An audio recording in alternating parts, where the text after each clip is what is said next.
হাজার বছর ধরে আমি পথ হাঁটিতেছি পৃথিবীর পথে। সিংহল সমুদ্র থেকে নিশীথের অন্ধকারে মালয় সাগরে অনেক ঘুরেছি আমি বিম্বিসার অশোকের ধূসর জগতে। সেখানে ছিলাম আমি আরো দূর অন্ধকারে বিদর্ভ নগরে।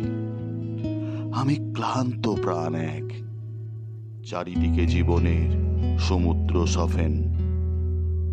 আমারে দুদণ্ড শান্তি দিয়েছিল নাটোরের বনলতা সেন। চুলতার কবেকার অন্ধকার বিদিশার নিশা, মুক্তার সাবস্তির কারুকার্য। অতি দূর সমুদ্রের পর হাল ভেঙে যে নাবিক হারায়েছে দিশা। সবুজ ঘাসের দেশ যখন সে চোখে দেখে দারুচিনি দ্বীপের ভিতর, তেমনি দেখেছি তারে অন্ধকারে। বলেছে সে, এতদিন কোথায় ছিলেন?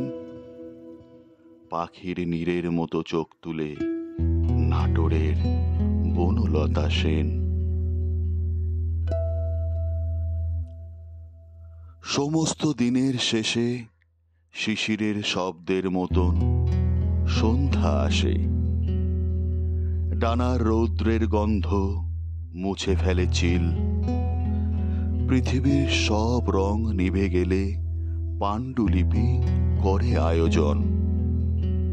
তখন গল্পের তরে জোনাকির রঙে ঝিলমিল।